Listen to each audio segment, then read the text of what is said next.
Olá, esse é o canal Paz e Bem. Olá para a comunidade Paz e Bem, para a comunidade Pós-TV 247. Eu sou a Carla Pavão e hoje nós estamos aqui para mais uma aula com o Rabino Alexandre Leone. O título da aula de hoje, que é a quarta aula, é Os Três Eclipses e o Processo de Desumanização. Isso está dentro de um curso que se chama Humanismo Judaico Contemporâneo. Tudo bem, Alexandre? Vamos começar essa conversa? Bom dia, Carla. Bom dia, pessoal. Só fazer assim uma pequena retrospectiva aqui para introduzir essa quarta aula, né? Quarta aula. O que nós estamos fazendo, a proposta desse curso, é fazer um roteiro de fontes judaicas contemporâneas, ou seja, autores que se basearam, em parte, na tradição judaica, mas que também, vivendo a crise contemporânea, refletiram com base nessa tradição e com essa experiência pessoal, né? E que atualizaram de uma maneira que, na minha opinião, é interessante não apenas internamente ao pensamento judaico, mas que pode apresentar instrumentos para a gente pensar coisas contemporâneas, né?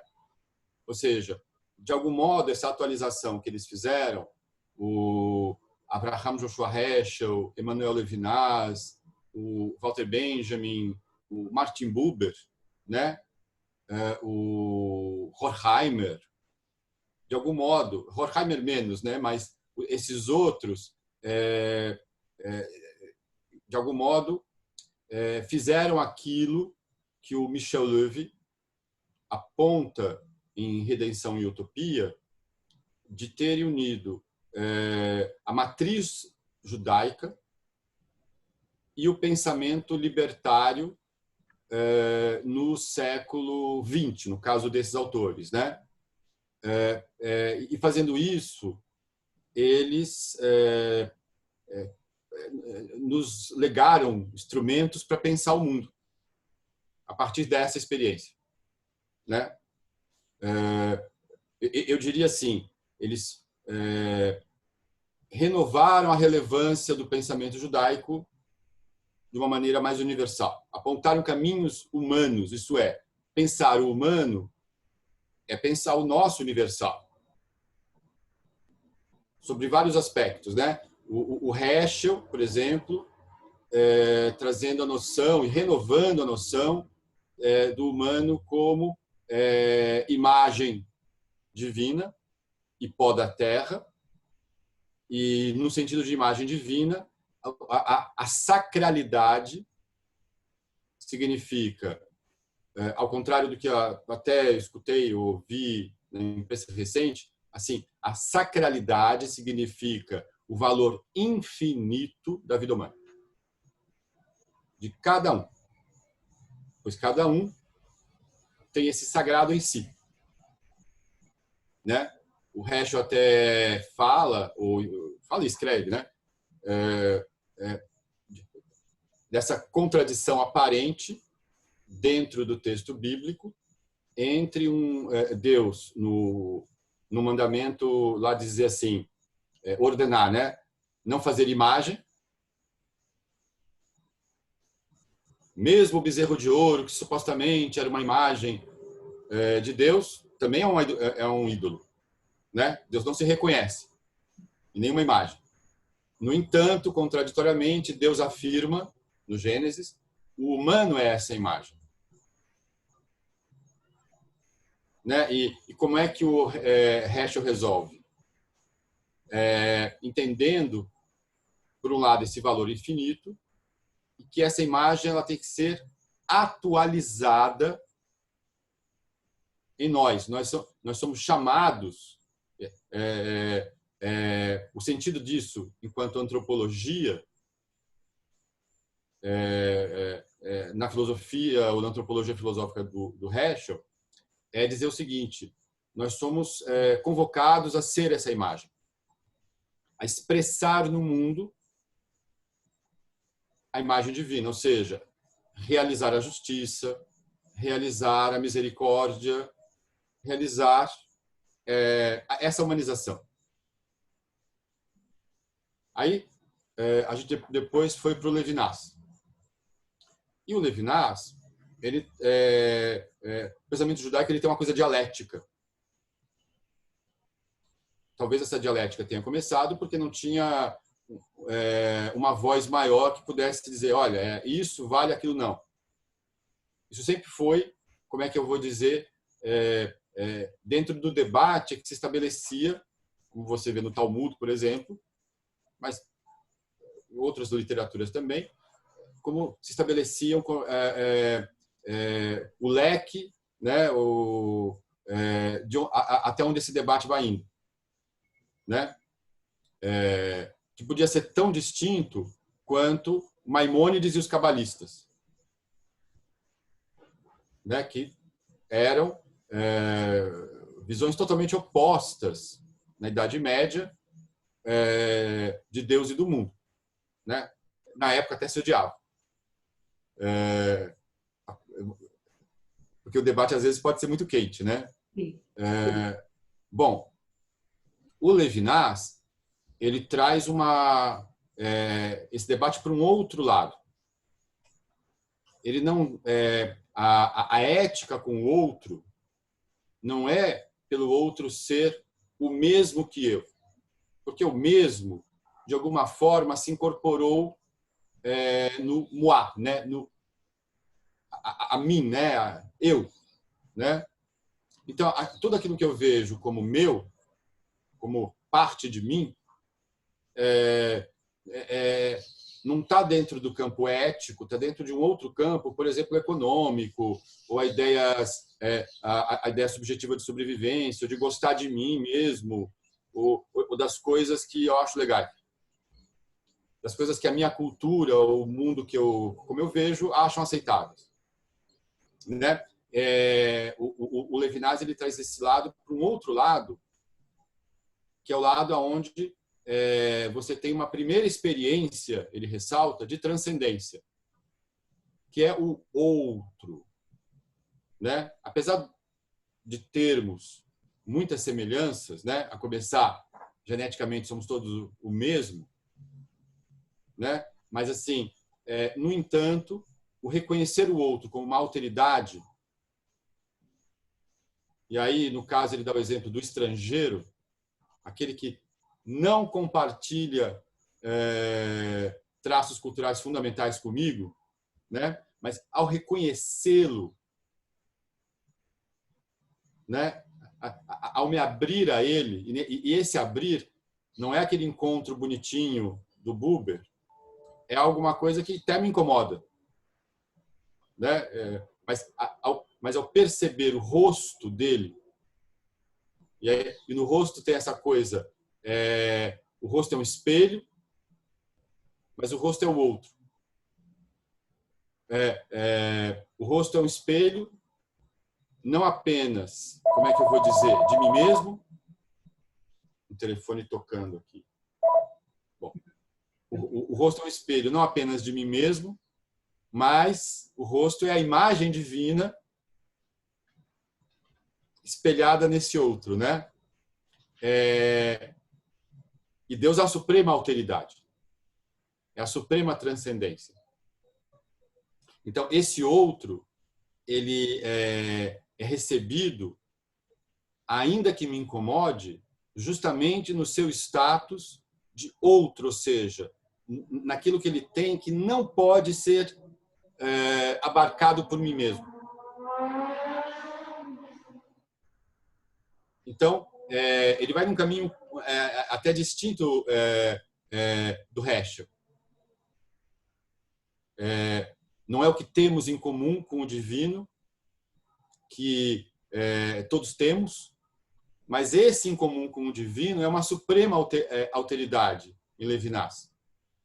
E aí vem a ideia de que o ato religioso, por excelência, é o ato ético. E o ato ético é o ato interhumano. né? O ato ético é o reconhecimento da minha responsabilidade perante o outro. Só lembrando, Levinas perguntado, e a responsabilidade do outro por mim? A resposta do Levinas é uma resposta, eu diria, rigorosa. Ele diz assim, isso é problema do outro. Porque o meu problema, mesmo que ele não reconheça a sua responsabilidade, eu continuo responsável por ele igualmente. Né? A ideia de que a lei vem, na verdade, para me dar liberdade. Porque dentro desse reconhecimento da minha responsabilidade, a minha responsabilidade pelo outro, outros, né, são tantos outros, seria esmagadora. A lei vem para dizer até onde é razoável ir. Ou seja, a lei instala a liberdade. E essa distinção que ele faz entre o ético, que é a ação desinteressada, e o econômico, que tem seu lugar, mas é secundário, que é a ação por interesse. Se eu ajo interessadamente, eu ajo no campo do econômico. Né? Tá diminuindo, sei lá, os ganhos, eu diminuo o salário do trabalhador. Isso não é uma ação ética. A ação ética é a ação desinteressada. Talvez o exemplo máximo que eu possa imaginar é aquela pessoa que, durante o Holocausto, ou nessas situações de regime de exceção, esconde alguém. Quem escondeu um judeu, um cigano, um inimigo do nazismo, se colocou em perigo. Agiu contra si mesmo até. Mas agiu por quê? Muitas vezes, eu diria, acho que talvez a enorme maioria das vezes, por responsabilidade perante o outro. Essa é a ação desinteressada. Um exemplo, né? Ô, Alexandre, deixa eu só te contar uma coisa. Ontem eu até fiz um Paz e Bem e te citei porque eu achei num livro que se chama Arte de Cuidar, uma profissional de saúde, uma enfermeira, mas que também é professora, citando Levinas para o cuidado com o paciente, essa ética da alteridade, olhar o outro. E eu achei interessantíssimo que você tinha acabado de dar essa aula, né? E eu, como aluna, tinha aprendido. Então, até nesse contexto de saúde que a gente está vivendo, as pessoas estão trazendo o Levinas. Bom, Levinas eu acho que é um autor relevante, né? Bem relevante. Aliás, todos esses que eu acho que estão sendo citados aqui são autores bem relevantes. Heschel, o Walter Benjamin também. Né? Walter Benjamin, que não apenas renova a noção de relação com a natureza, né? Que percebe, olha que coisa interessante, a dimensão religiosa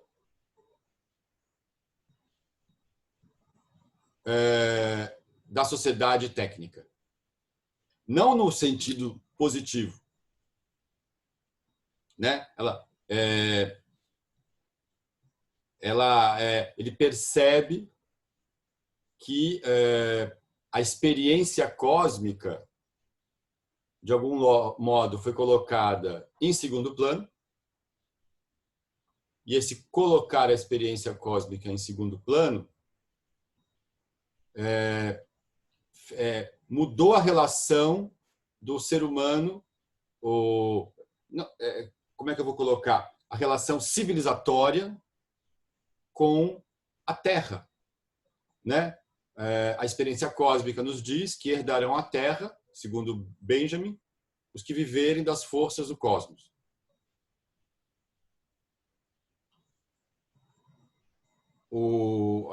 A civilização técnica capitalista, né? Industrial, diz o contrário, diz que é vivendo das forças da Terra. É acabando com a Amazônia, transformando, sei lá, o ambiente, explorando o máximo que puder. É exatamente o contrário. Ele fala, ou ele escreve ali no Rumo ao Planetário, essa coisa do a embriaguez com o cosmos, que seria o modo como acontece a relação cósmica, sendo substituída por uma sobriedade, uma certa uma sobriedade que afastou isso. Ele entende como sendo originária da ruptura com o pensamento ptolomaico, com aquela cosmologia pré-copernicana. Tá? Ele percebe essa relação, né? É um aspecto disso. Eu acho que tem um outro aspecto interessante disso, que é o aspecto, como é que eu vou dizer, terra plana dessa história. Ora, as luzes da cidade são tão fortes que apagaram o céu. Mesmo à noite, a quantidade de céu que a gente vê, isso talvez antes era mais a poluição do ar, mas tudo isso junto apaga o céu. Então, a gente vive numa abóboda. Não uma abóboda natural ou divina, mas uma abóboda que foi construída, né? A gente se distanciou da experiência cósmica de vários modos. E isso, como é que eu vou dizer assim, eu acho compatível com o texto do Benjamin também. E ele vai além, a experiência dele ele está entre a Primeira Guerra Mundial e os horrores dela. E ele prevê, né, e é vítima dos horrores da Segunda Guerra, né, do Holocausto. Né? Ele se suicida, mas, na verdade, se ele não fosse suicidado, ele teria ido para um campo de concentração. Né? A Gestapo estava indo atrás dele. E ele na fronteira da Espanha. Aí o que acontece? Ele mostra que essa civilização técnica, essa tecnologia imaginada como exploração da natureza, cria essa corte de sangue. Né? Ele descreve ali a Primeira Guerra Mundial como o leito de núpcias vira um mar de sangue. Né? Ele tem uma coisa poética ali no modo de escrever. Mas ele é otimista. Né? Ele está num momento ali que ele está escrevendo em 40 esse negócio, um pouco antes, talvez, nos anos 30, né? 30 para 40 ali, ele chega a dizer, a renovar, no entanto, essa visão ultimal, essa visão utópica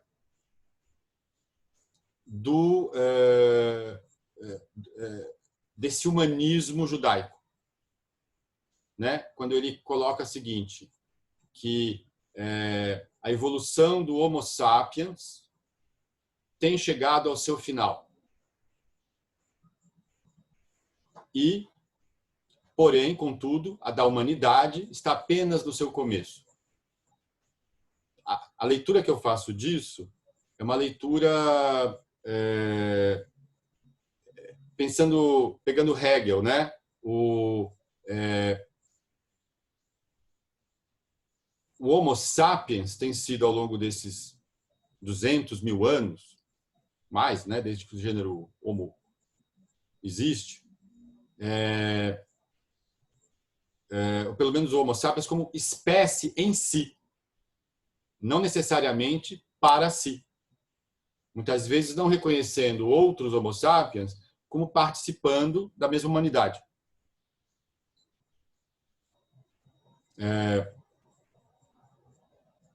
A noção hegeliana, a noção, na verdade, bíblica, a noção na matriz de todas essas tradições, que daí tiram a sua experiência religiosa do ser humano como imagem divina, ela, como é que eu vou dizer, vai colada na ideia da origem única de toda a humanidade. Não é só alguns, são todos. Né? O Heschel chega a escrever assim, o Deus de Abraão é um Deus em que todos os seres humanos têm que ser vistos como filhos de Deus. Não alguns e outros não. E aí, bom, voltando aqui ao Benjamin, essa história é o seguinte: o que é esse início da história da humanidade? É a tomada de consciência, e essa tomada é uma tomada de consciência antropológica e ética. E se é ética, em Levinas, é religiosa, de que todos nós compartilhamos uma humanidade comum. E a partir daí, como é que eu vou dizer, todas as ações que daí advêm.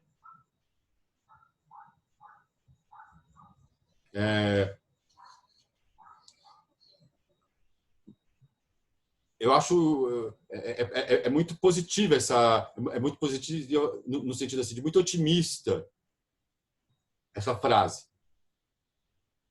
Mas a alternativa a isso é o aniquilamento. Heschel escreve, não é só o aniquilamento, assim, estou relacionando esses pensadores, né? Heschel vai escrever que não é só aniquilamento físico, é também aniquilamento no sentido mais profundo do humano. Ele consegue até imaginar uma situação em que existem seres humanos, mas a humanidade deles se reduziu. Imagina se há um grande genocídio, esses que fizeram isso também reduziram a sua humanidade.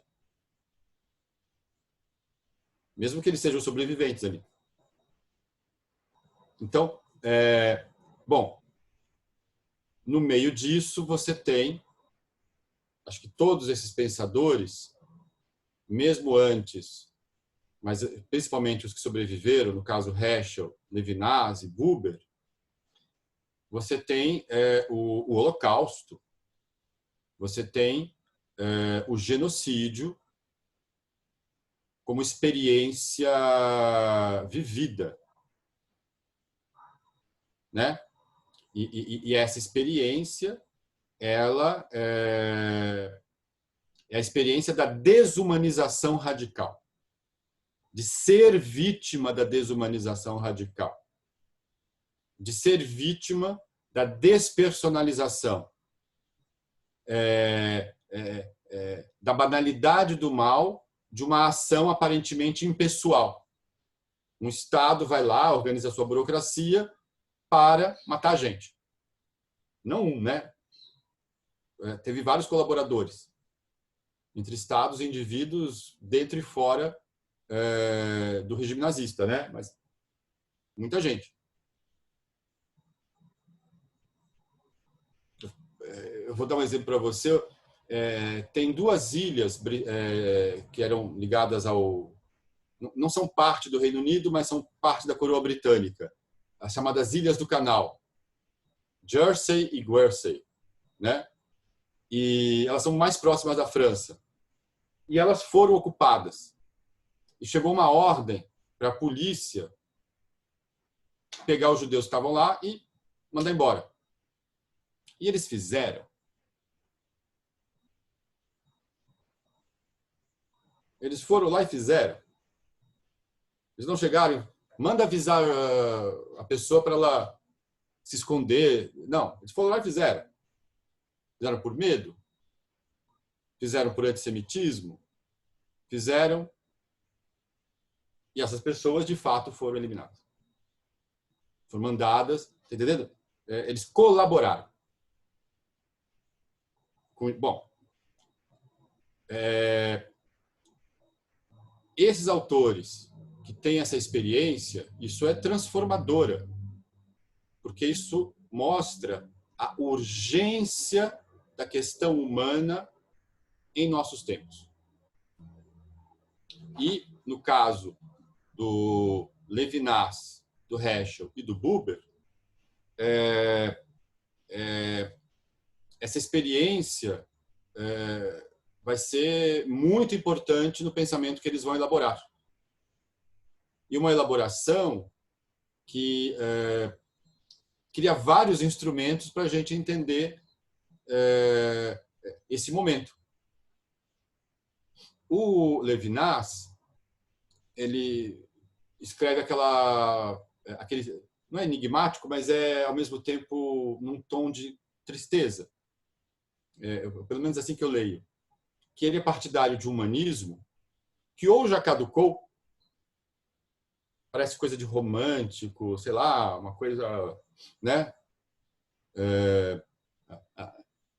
Ou ainda não se estabeleceu. Na verdade, é esse intermédio entre, como é que eu vou dizer, um humanismo anterior e um que virá. Mas que virá é uma esperança, né?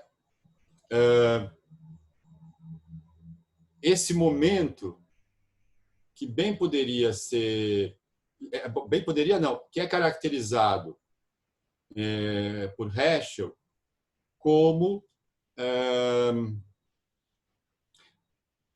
o eclipse da humanidade, o eclipse do homem. E ele vai falar, ele vai escrever isso depois do Holocausto ter acontecido. Ele não vira e fala assim, puxa, aconteceu, ainda bem que já acabou. Ele percebe que tudo que aconteceu ali, a doença foi, como é que eu vou dizer, contida, mas não curada. A sociedade industrial permanece com a possibilidade de fazer novos. Ou seja, ele percebe a dimensão universal humana da experiência do Holocausto. Foi vivida pelos judeus, pelos ciganos, por tantos outros assim, mas principalmente judeus ciganos que foram mortos não pelo que pensavam, mas simplesmente por serem mortos por racismo, por total, né? Isto poderia aparecer novamente a ideia de que pessoas eram descartáveis. Eu vou naquele texto que eu te mandei só para a gente olhar um pouco, tá bom? Tá bom. Não deixa eu falar sozinho, porque eu acho que eu Não, falo.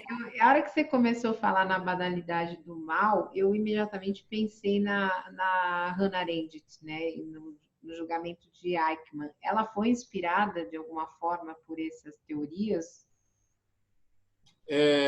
Eu não sei se inspirada, mas eu acho que ela tem uma experiência comum com esses autores. Não só uma experiência comum.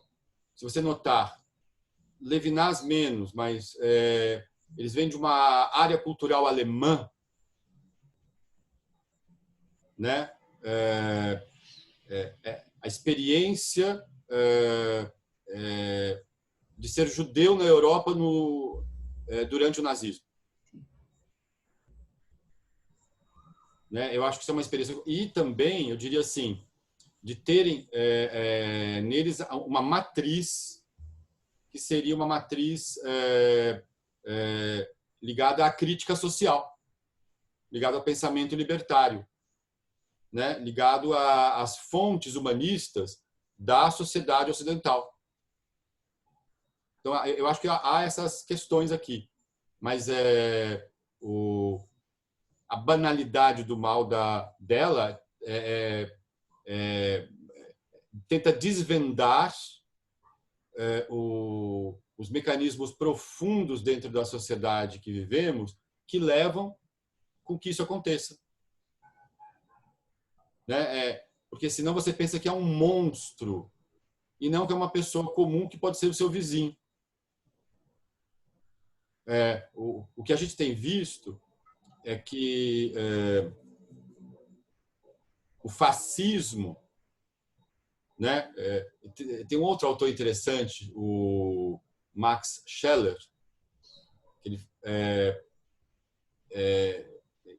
ele trata disso de algum modo na ideia dele do ressentimento, né? Ele mostra que o ethos do ressentimento, que para ele é o ethos do burguês não como classe social, mas como um ethos na sociedade contemporânea, um ethos prevalente,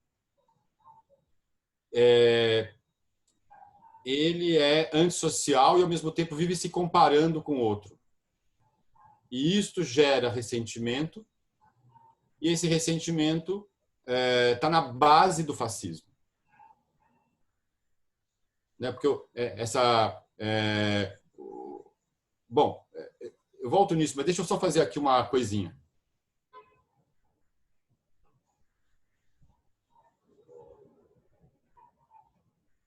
Eu compartilhei com você uma tela? Não compartilhou a tela, mas se você quiser aquele texto que você me passou, eu posso colocar ele aqui. Quer que eu coloque? Não, eu prefiro porque daí eu consigo mexer no texto. Espera aí, só um minuto. Tá bom. Ele é parte do capítulo de um texto meu. Espera aí, aqui eu vou... você está aqui, você está se vendo. Agora eu faço isto. Agora eu pego esse daqui. Agora, está vendo esse texto? Não estou vendo o texto, não compartilhou. Não compartilhou.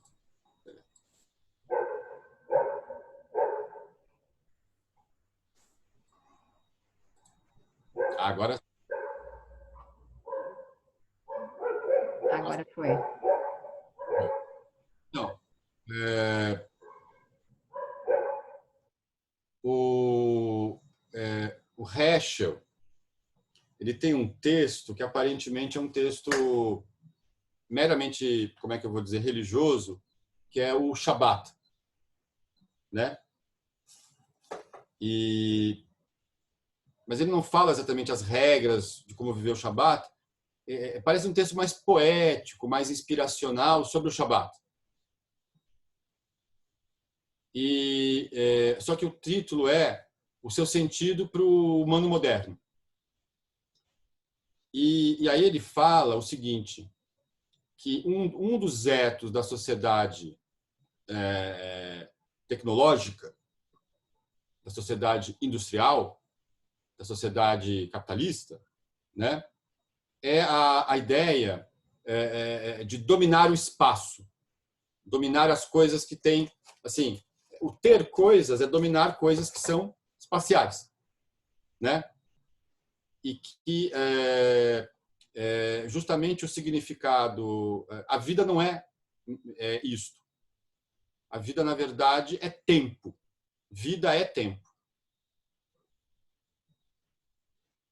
Né? Existir é durar no tempo.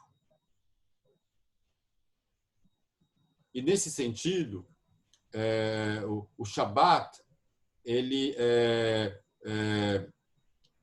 é usado por ele como uma espécie de crítica a esta vida do ter que se distancia do ser.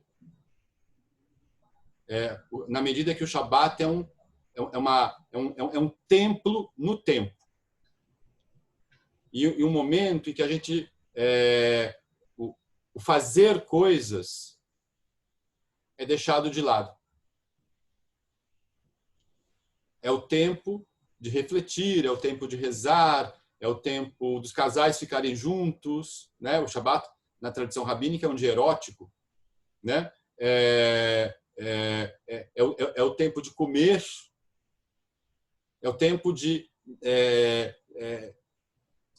Uma caneta que tiver numa mesa, deixa ela lá.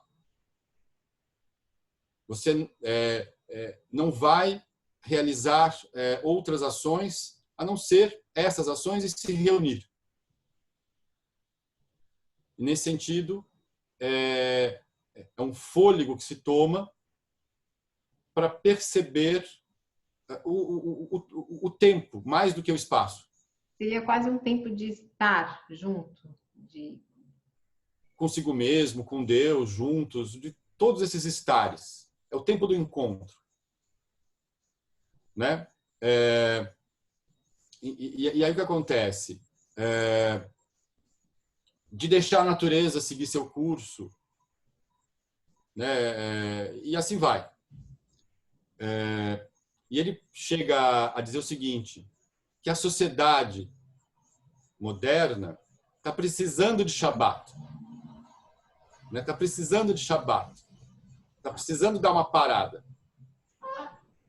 Porque sem parar, você fica naquela coisa, você não percebe. Você não consegue parar e refletir. Olha que coisa interessante. Os movimentos de trabalhadores ao longo do século XIX e XX, uma das primeiras reivindicações era ter um dia de descanso. Um dia em que as pessoas se libertam, né? Ou pelo menos por um dia, da necessidade do trabalho. Que hoje está cada dia mais difícil, porque apesar da tecnologia estar nos ajudando no momento de isolamento, ao mesmo tempo você também perde essa liberdade de estar consigo, com as coisas, com a vida, porque você tem a todo momento uma solicitação, ou por e-mail, ou enfim, de N formas, WhatsApp, enfim. Você sabe que uma das coisas mais interessantes há níveis em que as pessoas vivem o Shabat, tá entendendo? Há níveis, com certeza. Mas mesmo fora do mundo ortodoxo, no mundo massorti, né? Eu sou ligado a esse movimento, tradicionalista, há muita gente que se diz, olha, no Shabat nem computador a gente devia usar, devia ser o dia que a gente não liga. É o dia, como é que eu vou dizer, de algum modo, o mais unplugged possível. Para buscar essa plenitude, né? Porque no fundo é um momento... Para buscar uma interação com as pessoas. Nesse momento, eu diria assim, não, o computador faz sentido porque ele nos permite essa interação também. Né? Talvez até eu tenha a impressão, essa parada nos permite refletir. Tá bom? E isto é o que o vendedor de mercadorias inúteis não quer que você faça. Porque ele quer que você compre aquilo naquele momento. Porque você acha que se você não fizer, não vai dar certo. Tá bom? Toda a propaganda de não pare, não pare, não pare. Sim. Quando não pare, mas perca o seu tempo, no sentido de perca a sua vida. Tá bom? Vida é tempo. Produza. Produtividade. Mas uma produtividade, como é que eu vou dizer? Que lembra um pouco a ideia do soldado numa trincheira da Primeira Guerra. Passou esse filme em 1917 agora, né? E algum oficial que não vai se colocar em perigo, dizendo assim, subam todos, vamos avançar, e lá do outro lado as metralhadoras do inimigo, né? Isso servia para os dois lados, na verdade, e eles fazendo exaltação de coragem e tudo mais, e com um cálculo matemático lá atrás, dizendo o seguinte, olha, 20% morrem.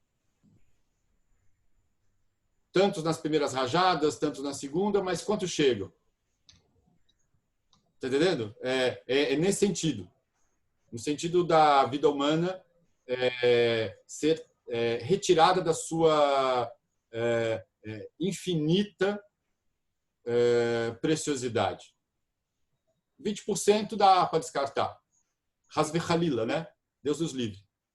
Bom, o Heschel, ele continua essa história toda e vai se perguntar sobre o sentido da existência humana,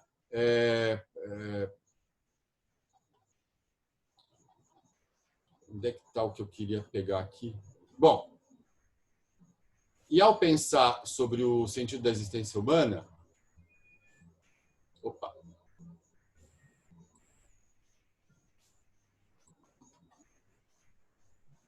ele vai também fazer uma crítica a algumas formas como nos últimos tempos o ser humano é pensado, né? O ser humano foi pensado como máquina humana. O ser humano é pensado como animal racional, ou como animal assim, ou assado, né?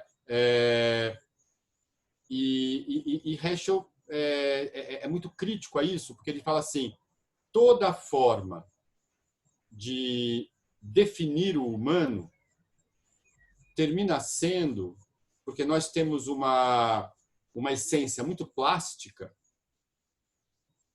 termina sendo não uma definição, mas uma agenda. E essa agenda pode ter consequências nefastas, né? E um exemplo disto, ele traz assim, o Heschel vai escrever assim, né? Que uma reflexão totalmente inquietante que aparece no livro Who is Man? Quem é o humano? Quem é o homem, né? Na Alemanha pré-nazista, não sei se pré junto ou separado aqui, acho que deve ser assim, né? Na Alemanha pré-nazista, a seguinte máxima sobre o homem, né, sobre o ser humano, era frequentemente citada. O corpo humano contém uma quantidade suficiente de gordura para fazer 7 barras de sabão. Suficiente de ferro para fazer um alfinete médio. Uma quantidade suficiente de fósforo para produzir 2.000 cabeças para palitos de fósforo. Suficiente enxofre para fazer pular uma pulga.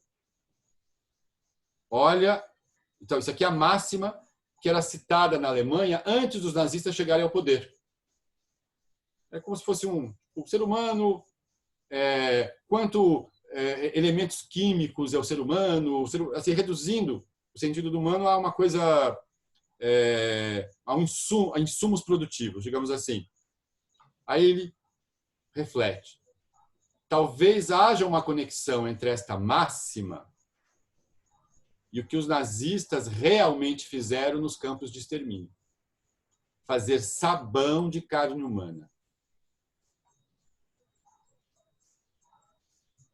E que continuam fazendo, né? Agora que vão morrer, quando dizem, vai morrer algumas pessoas, mas tudo bem, né? Tipo, na pandemia, vai morrer tem algumas 1.000 vidas, não sei quantas 1.000 vidas que vão embora. É tipo, você reduzir o ser humano de novo a nada, né?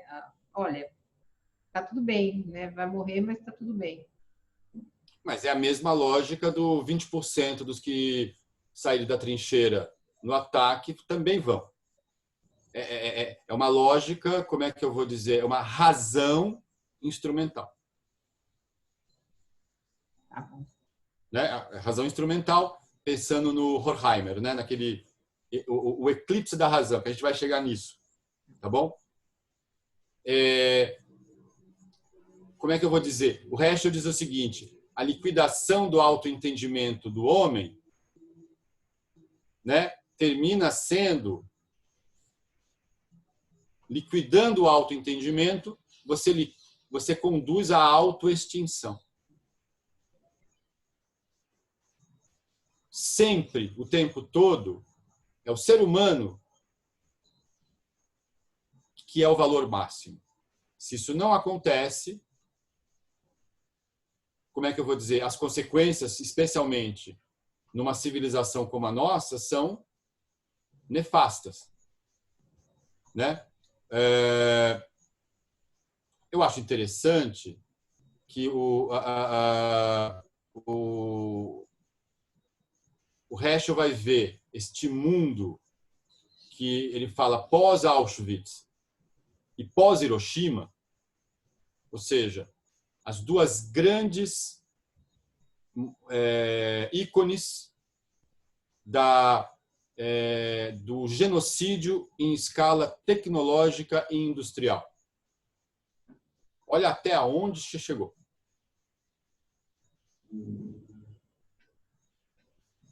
Né?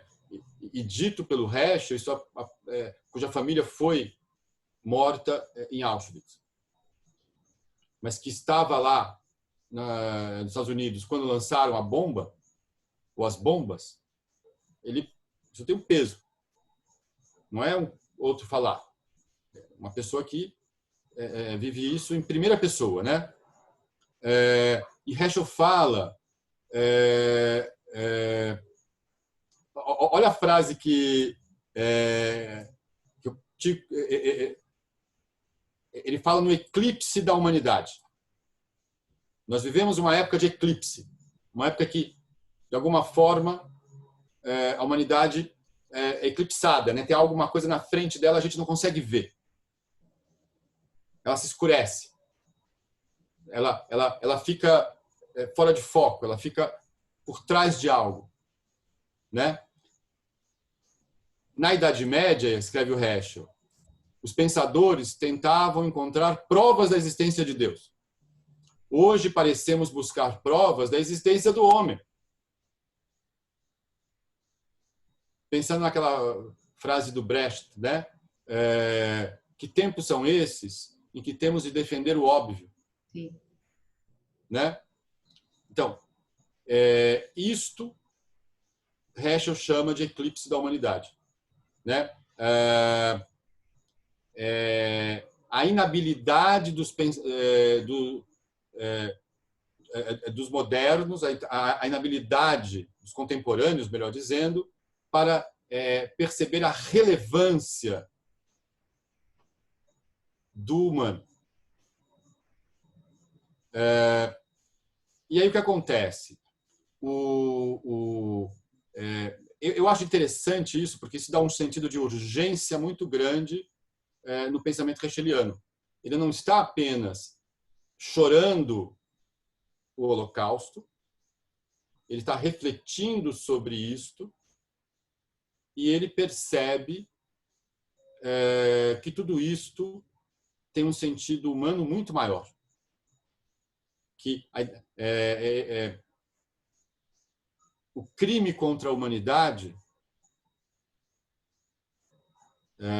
ao mesmo tempo, gera a necessidade de se repensar direitos humanos. Uma tecnologia que, aliás, não foi começada pelos nazistas. Parece que o primeiro campo de extermínio ainda foi feito ali na Namíbia, que era uma colônia alemã, na época do Kaiser, onde eles pegaram uma nação lá, um povo, que se rebelou ali contra eles, e levaram sistematicamente todos para um campo de concentração. Aquilo ali hoje em dia é visto por vários autores e por racismo puro, né? Aquilo ali é visto por vários autores como é que eu vou dizer, um primeiro ensaio do que haveria de acontecer. A gente fala do genocídio armênio, mas esquece deste que foi perpetrado por uma potência mundial da época. Né? Que nem aquele filme A Fita Branca mostra que várias coisas prefiguraram o espírito que levaria ao fascismo, ao nazismo. E que Heschel percebe que não é que desapareceram, né? Que não é que desapareceram. Eu gostaria de relacionar esta noção de eclipse da humanidade com uma outra noção que aparece por um outro autor judeu, este com menos ligação com a matriz judaica, mas, de qualquer forma, que vale a pena mencionar, o Horkheimer,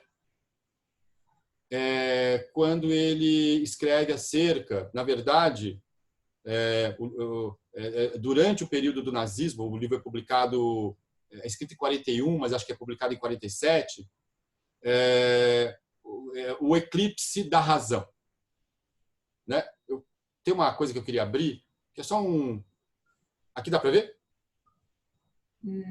Está no texto. Não. Nós estamos vendo o texto. Mas você está vendo um texto com coisas coloridas? Não, estou vendo o mesmo texto que antes. Então eu tenho que fazer o share de novo. Espera aí, stop share. Cada vez você tem que fazer de novo. Desculpa se eu fui muito didático aqui, mas é só para fazer um ponto aqui, né? Que é a noção de eclipse da razão, né? O Horkheimer, ele diz o seguinte: primeiro, ele está escrevendo uma crítica, enfocando a noção de razão na história da filosofia ocidental, né? E aí ele, ao ver isto, ele escreve assim, que a razão, tal como elaborada na filosofia, só pode ser fomentada num ambiente de pensamento livre e crítico. Ao mesmo tempo em que a razão positivista, a razão instrumental, está vinculada ao surgimento do fascismo, né? A um certo modo de pensar que, como é que eu vou dizer, é afins com o surgimento do fascismo. E ele diz assim, olha, ele vai distinguir 3 tipos de modos da razão, né? A objetiva, a subjetiva e a instrumental. A razão objetiva é a que lida com as verdades universais, né? E quando você pensa em verdades universais, ou essa busca, né? Essa busca de sair da doxa, diria o platonismo, em direção à episteme, né? À ciência, sim, ela tem como foco o foco da faculdade objetiva, da razão, está nos fins e não nos meios. Um exemplo de um fim, a humanidade como um fim maior. E pensar e refletir sobre isso. No entanto, ele fala assim, tem uma outra forma da razão, que é a razão subjetiva, e que se concentra principalmente nos meios, né? A gente usa de razão subjetiva quando o razoável significa aquilo que serve a um propósito, ou aquilo que serve à preservação, ao autoavanço, né? O razoável significa ser adequado a um propósito específico, né? Ela é subjetiva porque ela tem a ver com um propósito muito menor, não são os fins últimos, né?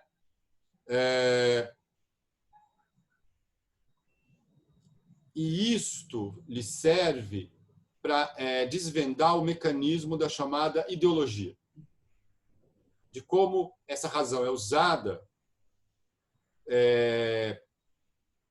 para, por exemplo, nesse momento as pessoas acharem que a economia é muito, muito mais importante do que as vidas humanas. sim. De que quem diz isso diz não visando o humano, visando o bem comum, mas visando a si mesmo. E eu não estou falando do trabalhador que vai sair, que é convencido disso, mas, como é que eu vou dizer, de situações de poderosos, né? Uma situação bem distinta. Então, aí ele vai falar da chamada razão instrumental, né? Que tem assim, o critério de razão é o valor operacional, a intencionalidade, né? A ideia de verdade se torna contingente a uma preferência subjetiva. Eu prefiro ver desse jeito, então como é que eu vou dizer? Eu justifico. Ela destrói a episteme. Muito antes de se falar em terra plana, aqui se desvendou o mecanismo da terra plana. muito antes de... porque esse mecanismo é o mesmo mecanismo que está por trás do fascismo, né? Talvez a razão instrumental seja também, num certo sentido, produto ou originária da razão subjetiva, ou de uma manipulação da razão subjetiva. Pensa assim, aquele político que fala assim, todo mundo se sente inseguro, então, para instrumentalizar, ele vai falar sobre segurança, segurança, segurança, segurança, mas não realmente lidando com as causas. Ou então, essa questão de eu só aprovo a renda básica cidadã se ela for votada novamente cortando gastos. Ou seja, eu deixo de ver uma questão que é objetiva e universal, passo a subordinar isso a uma ideologia e instrumentalizar? E se faz, por exemplo, como é que eu vou dizer, todo tipo de desinformação para as pessoas acharem razoável normatizações que são anti-humanas. Né? O Horkheimer vê nisso, por exemplo, o mecanismo de enfraquecimento dos ideais democráticos em cima de interesses que, na verdade, são vendidos como interesses gerais, mas não são.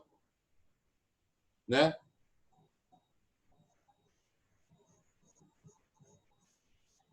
Olha que interessante.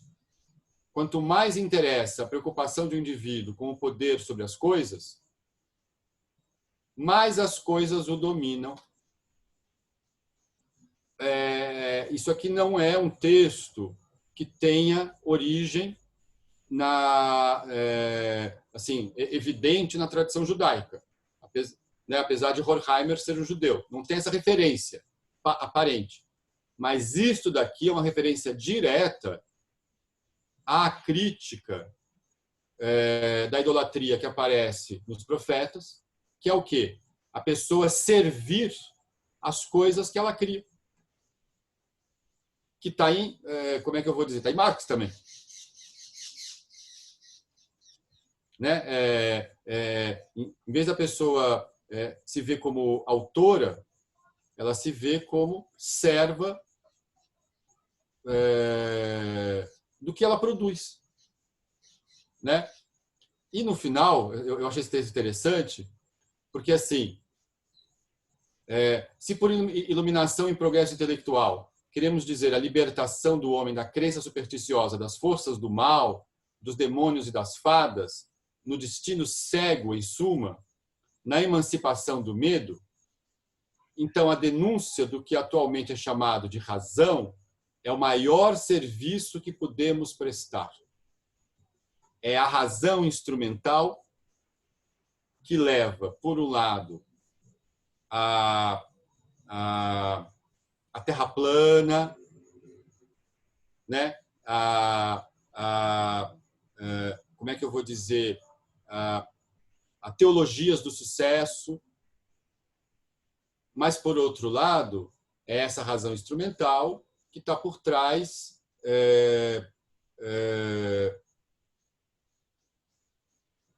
como é que eu vou dizer, das políticas anti-humanas, por exemplo, ou das elaborações que não visam, na verdade, o bem da maioria. E é o mecanismo do fascismo, né? Horkheimer. Né? Os nazistas haviam conseguido fazer com que a sua agenda parecesse razoável. E se isso parece mimetizar o Brasil contemporâneo, olha Horkheimer nos dando um instrumento para pensar, né? É exatamente o que nós estamos vivendo, né? Exatamente. O absurdo É maquiado de, olha, ok, saiam às ruas, cumprimentem as pessoas que vocês têm que fazer. É um monte de fake news, de notícias falsas. Isso você está pensando em termos assim, nesse momento coronavírus, mas isso pode ser pensado até de uma maneira mais ampla. Tem outras coisas, né? Dos tempos recentes, ou não só no Brasil. E aí, é justamente isso que é um alerta, né? Que isso pode acontecer novamente. Não da mesma forma, as formas históricas mudam, mas aqui está o mecanismo desvendado do fascismo. Se as pessoas usam a ideia da a razão objetiva para criticar as suas sociedades, serão capazes de resolver os problemas que possam ter. Ou seja, os problemas estão aí. O modo de resolvê-los, como é que eu vou dizer? Hoje em dia, claramente, precisa da ciência, né? Mas precisa também de uma espiritualidade, cuja episteme dessa espiritualidade como é que eu vou dizer, pensar o humano de uma maneira mais profunda e perceber, e aí talvez seja a minha crítica ao De Masi, né? De que essa sociedade que ele prefigura, ela só pode acontecer se o humano for o central. Porque senão, em vez de uma sociedade da libertação do trabalho, é uma sociedade do descarte das pessoas, o que não é a mesma coisa, né? Eu acho que isso aqui é um outro mecanismo interessante para a gente entender essa situação. E, por final, só para acabar aqui o nosso tempo, nesse mesmo momento, o Martin Buber, escreve um outro texto, né, falando do eclipse de Deus.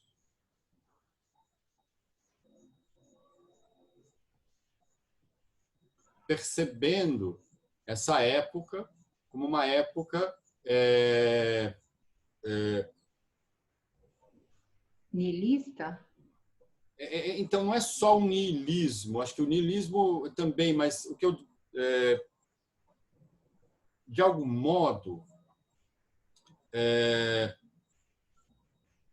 se você pensar pelo menos em termos kantianos, o eclipse de Deus gera uma situação antiética profunda.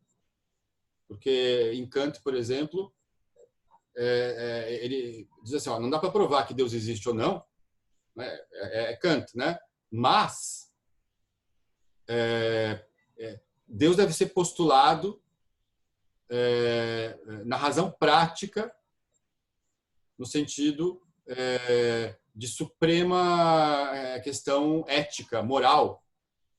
Não no sentido da moralidade vulgar, mas no sentido de nortear a ideia de que eu não posso agir com o outro como se ele fosse um meio para um fim. Né? As pessoas têm que agir com as outras como se elas fossem fins. A gente colocou um autor não judeu aqui nessa história. Então, basicamente, eu queria relacionar isso, o eclipse da humanidade, pensado por Heschel, o eclipse da razão, pensado por Horkheimer, e o eclipse de Deus, né? Quando a gente pega essas três noções e, de algum modo, as relaciona, talvez a gente tenha instrumentos valiosos para pensar uma espiritualidade humana para os nossos tempos. Tá bom? Que bonito. É isso. Muito bom, muito bom. Excelente aula. Muito obrigada, Rabino Alexandre Leone. Vamos lembrando aqui a comunidade, por favor, curtam, compartilhem, se vocês puderem, façam uma doação solidária ao canal. E essa foi a 4ª aula. Nós temos 3 outras aulas que são anteriores, para que nós recomendamos que vocês assistam. E muito bom. Obrigada. Tá bom? É como se o Mauro começa, ele gosta de falar paz e bem, né? E talvez uma forma de falar isso é Shalom Uvraha, ou Peraí, Shalom repete, deixa eu Uvraha, ver. Eu não vou conseguir repetir, mas fala mais uma vez, Alexandre, para eu ouvir. Como é é que é? paz. E Tová é o bom, o bem, né? Mas aí eu talvez modificasse e deixasse Shalom Uvraha e acrescentasse hoje dizendo Briut, saúde. Tá bom? Legal. Tá tocando o interfone aqui, gente. Desculpa, porque é tudo feito ao vivo. Mas um beijo grande e obrigada. Tchau.